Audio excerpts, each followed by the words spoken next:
रात गहरी और शांत थी। आकाश में असंख्य तारे टिमटिमा रहे थे और चांद अपनी शीतल चांदनी से धरती को स्नान करा रहा था। मैं अकेला छत पर बैठा आसमान को निहार रहा था, जैसे किसी अनजानी प्रतीक्षा में डूबा हुआ हूं। हवा में हल्की ठंडक थी और चारों ओर एक अजीब सी निस्तब्धता फैली हुई थी। तभी अचानक मुझे महसूस हुआ कि चांद की रोशनी कुछ अलगसी हो गई है, जैसे वो केवल प्रकाश नहीं बल्कि कोई संदेश लेकर आए हो। मैंने आंखें बंद की और मन ही मन कुछ सोचने लगा।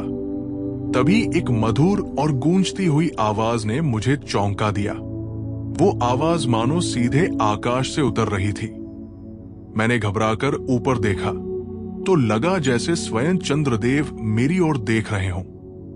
उनका चेहरा शांत और तेजस्वी था और उनकी उपस्थिति में एक अद्भुत सुकून था।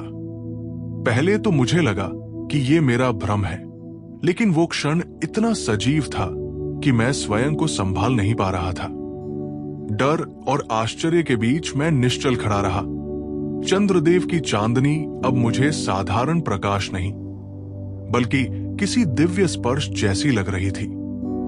उस रहस्यमयी क्षण में समय जैसे ठहर गया था। मुझे महसूस हुआ कि ये कोई साधारण रात नहीं बल्कि मेरे जीवन की सबसे अनोखी और अविस्मरणीय मुलाकात की शुरुआत है। चंद्रदेव की शांत उपस्थिति के सामने खड़े होकर मेरे मन में वर्षों से दबे अनेक प्रश्न एक साथ जाग उठे। मैंने धीमे स्वर में उनसे पूछा कि जीवन इतना जटिल क्यों है, सुख और दुख साथ साथ क्यों चलते हैं और मनुष्य को बार बार संघर्षों से क्यों गुजरना पड़ता है। मेरी आवाज में जिज्ञासा भी थी और एक अनकही थकान भी। चंद्रदेव मुस्कुराए। उनकी चांदनी और भी कोमल हो गई, मानो वे मेरे भीतर के तूफान को समझ रहे हों। उन्होंने कहा कि जीवन ठीक उनकी कलाओं की तरह है, कभी पूर्णिमा की तरह उज्जवल तो कभी अमावस्या की तरह अंधकारमय। घटता बढ़ता चांद ये सिखाता है कि परिवर्तन ही प्रकृति का नियम है। जो आज अधूरा लगता है वही कल पूर्ण हो सकता है।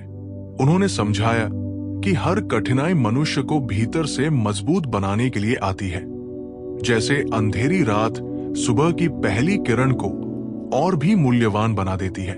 उनकी बातें सुनकर मेरे मन का बोझ हल्का होने लगा। मुझे महसूस हुआ कि जीवन के प्रश्नों के उत्तर हमेशा बाहर नहीं बल्कि धैर्य और विश्वास के भीतर छिपे होते हैं। उस रात चंद्रदेव ने मुझे ये समझाया कि समय के साथ सब। जब मैंने चंद्रदेव की ओर देखा तो उनकी शांत चांदनी में एक हल्की उदासी घुली हुई प्रतीत हुई। उन्होंने दूर आकाश से पृथ्वी को देखने का अपना अनुभव बताया। उन्होंने कहा कि ऊपर से ये धरती अब भी नीली और सुंदर दिखती है, पर उसके भीतर बहुत सा दर्द छिपा है। जंगल कट रहे हैं, नदियां प्रदूषित हो रही हैं और मनुष्य अपने ही स्वार्थ में प्रकृति को आहत कर रहा है। उनकी आवाज में करुणा थी, जैसे वे अपनी प्रिय धरती की पीड़ा महसूस कर रहे हों। उन्होंने बताया कि कभी ये पृथ्वी संतुलन और सौहार्द का प्रतीक थी, जहां मनुष्य और प्रकृति साथ साथ सांस लेते थे, पर अब लालच और संघर्ष ने उस संतुलन को कमजोर कर दिया है। उन्होंने कहा कि जब भी कहीं युद्ध होता है या कोई नदी सूखती है तो उसकी पीड़ा आकाश तक पहुंचती है। चांद की शीतल रोशनी भी उस दर्द को पूरी तरह शांत नहीं कर पाती। उनकी बातें सुनकर मेरे हृदय में एक कसक सी उठी। मुझे एहसास हुआ कि धरती केवल रहने की जगह नहीं बल्कि एक जीवंत धरोहर है, जिसकी रक्षा करना हमारा कर्तव्य है। चंद्रदेव ने अंत में धीरे से कहा कि यदि मनुष्य प्रेम और जिम्मेदारी को अपना ले तो धरती का ये दर्द फिर से मुस्कान में बदल सकता है। चंद्रदेव ने जब आशा और सपनों की बात शुरू की तो उनकी चांदनी पहले से अधिक उजली और सुकून भरी लगने लगी।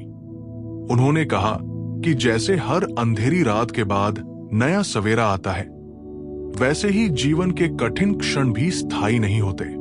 अमावस्या की गहरी काली रात भी पूर्णिमा की उजली रोशनी में बदल जाती है। यही प्रकृति का नियम है और यही मनुष्य के जीवन का भी सत्य है। उन्होंने समझाया कि सपने मनुष्य की आत्मा की रोशनी होते हैं। जब सब कुछ धुंधला लगता है तब यही सपने आगे बढ़ने की दिशा दिखाते हैं। अगर कोई अपने सपनों को थामे रखे और विश्वास बनाए रखे तो परिस्थितियां चाहे जितनी कठिन हो, वो अपने भीतर एक उजाला जगा सकता है। आशा वो शक्ति है जो गिरकर भी फिर उठने का साहस देती है। उनकी बातें सुनकर मुझे लगा कि जीवन की हर निराशा के पीछे एक नई संभावना छिपी होती है। चंद्रदेव ने स्नेह भरी आवाज में कहा कि अपने सपनों को कभी मत छोड़ो, क्योंकि वही तुम्हें तुम्हारी असली पहचान तक ले जाते हैं। उस रात मैंने समझा कि आशा और विश्वास ही वे पंख हैं जिनसे मनुष्य अपने सबसे ऊंचे आकाश तक पहुंच सकता है। धीरे धीरे पूर्व दिशा में हल्की लाली फैलने लगी और रात की निस्तब्धता टूटने लगी। चंद्रदेव की चांदनी अब फीकी पड़ रही थी, जैसे समय उन्हें वापस आकाश की गहराइयों में बुला रहा हो। मैं उन्हें एकटक देखता रहा। मन में एक अजीब सी उदासी और कृतज्ञता दोनों साथ साथ उमड़ रहे थे। उनकी उपस्थिति ने मेरे भीतर जो प्रकाश जगाया था वो अब मेरे अपने हृदय में बस चुका था। जाने से पहले उन्होंने शांत स्वर में कहा कि हर मिलन की तरह हर विदाई भी जीवन का हिस्सा है। महत्वपूर्ण ये नहीं कि कोई साथ कितनी देर रहा, बल्कि ये है कि उसने हमें क्या सिखाया। उन्होंने याद दिलाया कि धैर्य रखना, आशा को थामे रखना और प्रकृति से प्रेम करना ही सच्ची बुद्धिमानी है। उनके शब्द हवा में घुलते गए, पर उनका अर्थ मेरे मन में गूंजता रहा। जब सूरज की पहली किरण धरती पर पड़ी, चंद्रदेव पूरी तरह ओझल हो चुके थे। फिर भी मुझे लगा कि वे कहीं दूर से मुस्कुरा रहे हैं। उस रहस्यमयी मुलाकात ने मुझे सिखाया कि जीवन परिवर्तन का नाम है और जो व्यक्ति सीख को अपने भीतर सहेज लेता है वही हर नई सुबह का स्वागत साहस और विश्वास के साथ कर पाता है। आपने मुझे इतना ध्यान से सुना, उसके लिए हृदय से धन्यवाद।